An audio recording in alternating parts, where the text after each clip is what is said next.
தாய் தமிழ் உறவுகளுக்கு வணக்கம். 30 தொகுதிகள் கூட கிடைக்காது என்ற தலைப்பில் இந்த காணொளியை காண்கிறோம். 2026 தமிழக சட்டசபை தேர்தல் சூடுபிடிக்க ஆரம்பித்துள்ளது. திமுக கூட்டணியில் சீட்டு பஞ்சாயத்து.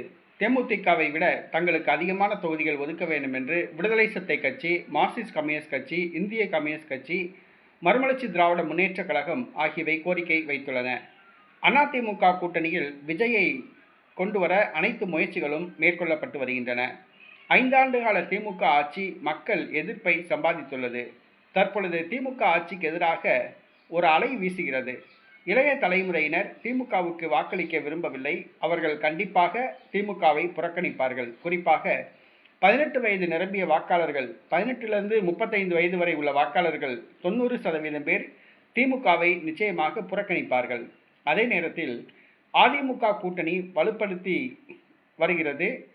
மக்கள் மத்தியில் செல்வாக்கை பெற்று வருகிறது. அதே நேரத்தில் செந்தமிழன் சீமான் களமாடி வருகிறார்.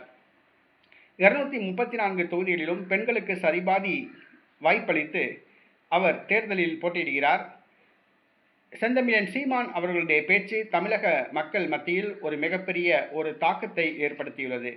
அதே போன்று ஆட்சியை பிடிப்பார் என்று கணிக்கப்பட்ட நடிகர் விஜய் பின்னுக்கு தள்ளப்பட்டுள்ளார். அவருடைய குடும்ப பிரச்சனை, சொந்த பிரச்சனை அவருக்கு தலைவலியாய் அமைந்துள்ளது. தற்பொழுது விஜய் களத்தில் இல்லை என்றே சொல்லலாம். அந்த அளவுக்கு பின்னுக்கு தள்ளப்பட்டுள்ளார். மிகப்பெரிய பின்னடைவு ஏற்பட்டுள்ளது. தற்போதுள்ள சூழ்நிலையில் திமுக கூட்டணி 30 தொகுதிகள் கூட வெற்றி பெறாது என்று கணிக்கப்படுகிறது. திமுக கூட்டணி 30 தொகுதிகள் கூட வெற்றி பெறாது. அமைச்சர்கள் 20 பேர் தோல்வி அடைவார்கள் என்று கருத்து கணிப்புகள் தெரிவிக்கின்றன. ஆகவே திமுக இன்றைய தினம் ஒரு மாநில மாநாட்டை நடத்துகிறது. அந்த மாநில மாநாடு நடத்துவதன் மூலமாக திமுகவுக்கு வெற்றி கிடைக்குமா என்பது தெரியவில்லை. திமுக என்னதான் மாநில மாநாடு நடத்தினாலும் கூட அது மக்கள் மத்தியில் போய் சேராது. மாநில மாநாட்டில் கலந்து கொள்கின்ற தொண்டர்கள் நடவடிக்கை பொதுமக்களுக்கு அதிருப்தியை தான் தரும். மேலும் மாநில மாநாட்டில் திமுக பேசுகிற பேச்சு எந்த ஒரு தாக்கத்தையும் ஏற்படுத்தாது.